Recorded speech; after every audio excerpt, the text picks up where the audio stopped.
ಆ ಸಂದರ್ಭ ಬಂದೇ ಬಿಡ್ತು.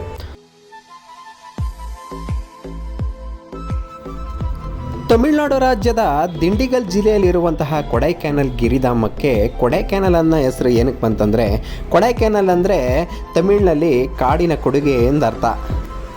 ಹಾಗಾಗಿ ಕೊಡೈಕ್ಯಾನಲ್ ಎಂಬ ಹೆಸರು ಬಂದಿದೆ. ಈ ಕೊಡೈಕ್ಯಾನಲ್ಲು ಸೇಮ್ ನಮ್ಮ ಊಟಿ ಹೇಗಿದೆಯೋ ಹಾಗೆ ಅಲ್ಲೂ ಕೂಡ ಸುಂದರವಾದಂತಹ ಪರಿಸರವನ್ನು ನಾವು ನೋಡ್ಬೋದು. ಬೆಂಗಳೂರಿಂದ 467 ಕಿಲೋಮೀಟರ್ ದೂರದಲ್ಲಿರೋಂಥ ಕೊಡೈಕ್ಯಾನಲ್ನ ಹತ್ತಿರ ಮಧುರೈ ವಿಮಾನ ನಿಲ್ದಾಣ ಇದೆ. ಹಾಗೂ 2 ಕಿಲೋಮೀಟರ್ ದೂರದಲ್ಲೇ ಕೊಡೈಕ್ಯಾನಲ್ನ ರೈಲ್ವೆ ಸ್ಟೇಷನ್ ಕೂಡ ಇದೆ. ಈ ಕೊಡೈಕ್ಯಾನಲ್ಗೆ ನಾವು ಹೋಗಬೇಕಂದ್ರೆ ಅಕ್ಟೋಬರಿಂದ ಮೇವರೆಗೆ ಹೋಗೋದು ತುಂಬ ಉತ್ತಮ ಅಂತ ನನಗನ್ಸುತ್ತೆ. ಕೊಡೈಕ್ಯಾನಲನ್ನು ನಾವು ಪೂರ್ತಿಯಾಗಿ ನೋಡಬೇಕು ಅಂತಂದರೆ ಕನಿಷ್ಠ ಅಂದರೂ 2 ರಿಂದ 3 ದಿನ ಬೇಕಾಗುತ್ತೆ. ಹಾಗಾಗಿ ಕೊಡೈಕ್ಯಾನಲ್ಗೆ ಹೋಗ್ಬೇಕಂದ್ರೆ 2 ರಿಂದ 3 ದಿನ ಟೈಮ್ ಮಾಡಿಕೊಳ್ಳೇಬೇಕು. ಯಾಕಂದರೆ ಕೊಡೈಕ್ಯಾನಲ್ ಇರುವಂಥ ಪ್ಲೇಸ್ಗಳನ್ನು ನೋಡಬೇಕು ಅಂತಂದರೆ ನಮಗೆ ಆ 2 ದಿನ ಸಂಪೂರ್ಣವಾಗಿ ಬೇಕಾಗುತ್ತೆ. ಇನ್ನು ಕೊಡೈಕ್ಯಾನಲ್ ಬಸ್ ನಿಲ್ದಾಣದಿಂದ ಕೇವಲ 500 ಮೀಟರ್ ಅಷ್ಟು ದೂರದಲ್ಲಿ ಕೊಡೈಕ್ಯಾನಲ್ ಲೇಕ್ ಇದೆ. ಅಲ್ಲಿ ಬೋಟಿಂಗ್ ವ್ಯವಸ್ಥೆ ಕೂಡ ಇರುತ್ತೆ. ಆ ಪ್ಲೇಸನ್ನು ನೀವು ನೋಡ್ಬೋದು.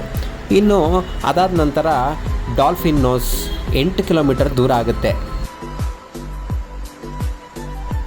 ಕೊಡೈಕ್ಯಾನಲ್ lake, dolphin nose, Coaker's walk, pine forest, pillars rock ಹೀಗೆ ಹಲವಾರು ಸ್ಥಳಗಳನ್ನು ನಾವು ಕೊಡೈಕ್ಯಾನಲ್ನಲ್ಲಿ ವೀಕ್ಷಿಸ್ಬೋದು.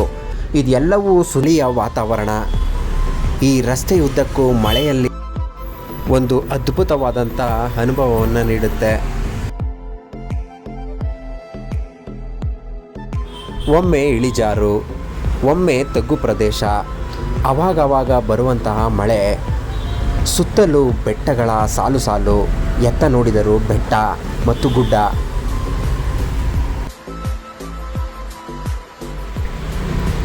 ಪೈನ್ ಫಾರೆಸ್ಟ್ ಮತ್ತು ಪಿಲ್ಲರ್ಸ್ ರಾಕನ್ನು ನೋಡಿಕೊಂಡು ಹಂಗೆ ನಮ್ಮ ಪ್ರಯಾಣ ವಾಪಸ್ಸು ಮತ್ತೆ ಕೊಡೈಕ್ಯಾನಲ್ ಕಡೆಗೆ ಬಂತು. ಕೊಡೈಕ್ಯಾನಲ್ ಸಿಟಿಯನ್ನು ದಾಟಿಕೊಂಡು ಮತ್ತೆ ನಾವು ಉಳ್ಕೊಂಡಿರುವಂಥ ರೆಸಾರ್ಟ್ ಕಡೆಗೆ ನಮ್ಮ ಪ್ರಯಾಣ ಹಾಗೆ ಸಾಕ್ತು.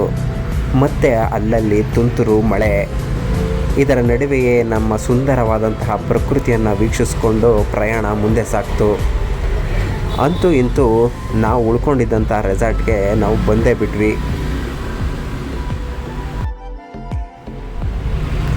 ನಾವು ಉಳ್ಕೊಂಡಿದ್ದು ಬೆಟ್ಟದ ಮೇಲೆ ಇದ್ದಿದ್ದರಿಂದ ಅಲ್ಲಿಗೆ ಸುಮಾರು 4 ರಿಂದ 5 ಕಿಲೋಮೀಟರ್ವರೆಗೆ ಕಾರ್ ಹೋಗೋದಿಲ್ಲ. ಅಲ್ಲಿ ಜೀಪಲ್ಲೇ ಹೋಗಬೇಕು. ಹಾಗಾಗಿ ನಾವು ಜೀಪನ್ನು ಹತ್ಕೊಂಡು ಮುಂದೆ ಸಾಗಿದ್ವಿ. ಇದು ಒಂದು ರೀತಿಯ ಹೊಸ ಅನುಭವ. ಆ ಜೀಪಲ್ಲಿ ಪ್ರಯಾಣ ಬೆಳೆಸೋದಿದೆಯಲ್ಲ, ಅದು ಒಂಥರ ತುಂಬ ಚೆನ್ನಾಗಿರುತ್ತೆ.